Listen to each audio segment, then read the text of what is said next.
UKలో 1 year masters. No IELTS required up to 5 years visa. High visa success rate. ఇప్పుడు ఒక 3 variations లో పాడమంటే పాడతారా?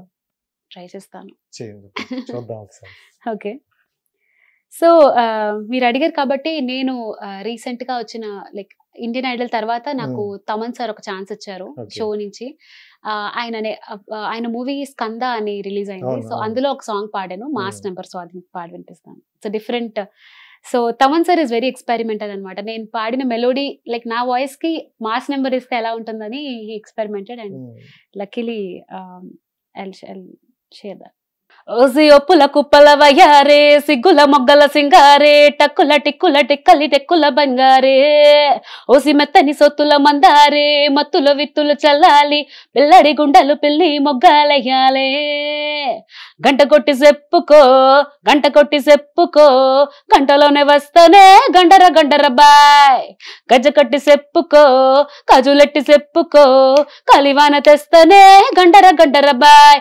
హే విన్నారోయ్ విన్నారోయ్, తయారయ్యే ఉన్నారోయ్, విస్తారే విస్తారే విందే వడ్డించేస్తారోయ్, ఇష్టంగా ఇస్తారోయ్, నువ్వే నువ్వే పిస్తారు, నా గల్లా పెట్టే గల్లుమంటున్నాది రోయ్, గండరబాయ్ గండరబాయ్ గండర గోళంలో పెట్టకమ్మాయ్, గండరబాయ్ గండరబాయ్ గట్టర కౌగిట్ల సుట్టకమ్మాయ్, గండరబాయ్ గండరబాయ్ గండర గోళంలో పెట్టకమ్మాయ్, గండరబాయ్ గండరబాయ్ గత్తర కౌగిట్ల సుట్టకమ్మాయ్.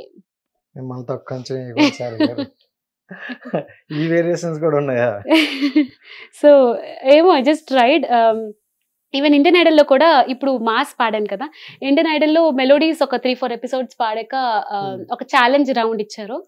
మీకు నచ్చిన జోనర్ మీరు ఎంచుకోండి అని చెప్పారు. సో అక్కడ నేను వెస్టర్న్ తీసుకున్నాను, ఎందుకంటే ఇప్పటిదాకా పాడని ఒక ఎక్స్పెరిమెంటల్ వెస్టర్న్ చేయాలి అని. సో దానికి కూడా మంచి రెస్పాన్స్ వచ్చింది. Yeah sure. ఐ మూవీలోంచి విక్రమ్ ఐ మూవీలోంచి ఒక సాంగ్ పాడాను, western song. Ala ala I ala ala I ala ala I made in vanilla. Ala ala I ala ala I ala ala I made in vanilla. నా చేతిలో పువ్వులే నిలిచి నువ్వులేతగా నా ముళ్ళు విరిచేనా, ప్రియనేస్తం నువ్వే, నీ ముత్తుతో తెలవారుతుందే, నీ శబ్దమే నన్ను మార్చుతుందే, నా గిలిగీతం నువ్వే, కురుల మూలమే తెరచి చూడవా, పదును చూపుతో మదిని లాగవా, అదర కేసమే అపహరించవా, మనసా నా రోమాన్స్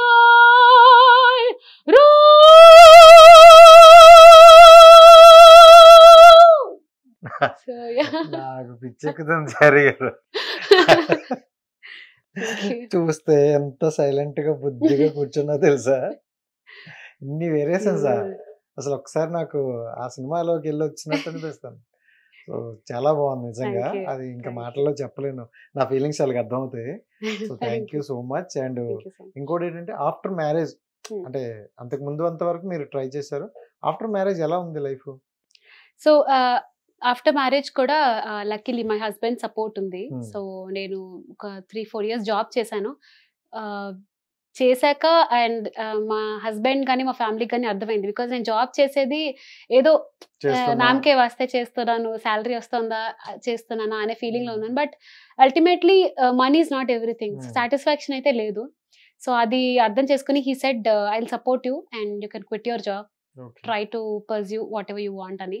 సో అదే టైంకి కోవిడ్ రావడం అండ్ ఆ 2 years కూడా నేను జాబ్ లేకుండా, నేను మ్యూజిక్ కోసం అని క్విట్ చేసిన వెంటనే కోవిడ్ వచ్చింది.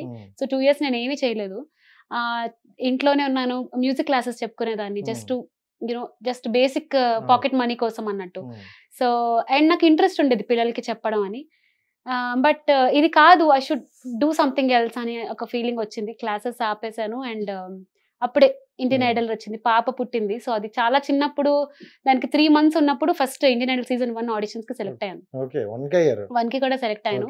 హైదరాబాద్ రమ్మన్నారు for next level of auditions. And అది 3 months పాప. So I had to be with her. So yeah, తను వదిలి రాలేను, తను తీసుకుని కూడా రాలేను. ఎందుకంటే ఇక్కడ ఆడిషన్స్ అంటే మనకి చాలా మంది ఉంటారు, వేలకు మంది లైన్ లో నిలబడి ఉంటారు ఫుల్ గా. మీరు చూస్తుంటే సీజన్ 3 లో కూడా ఇప్పుడు అవుతుంది. సో అలా మనం ఎండలో నిలబడి ఉండడం అది ఆ టైంలో నాకు ఫీజిబుల్ కాదు. చాలా అస్తమాటికి అటెండ్ అవ్వాల్సి వచ్చేది బేబీని. సో ఈ సీజన్ కూడా వదిలేద్దాం అనుకున్నా. బట్ ఆ తర్వాత వచ్చిన సీజన్ ఇదే నా లాస్ట్ ఛాన్స్. ఇది కూడా వదిలేసుకుంటే ఇంకా అవ్వదు కూడా. బికాజ్ ఏజ్ లిమిట్ కూడా దాటిపోతుంది. So yeah this is my last దానికి కూడా ఏజ్ లిమిట్ ఉంటుందా? ఉంటుందండి. ఎంత? యా 30 years. అంతే. సూపర్. 14 to 30.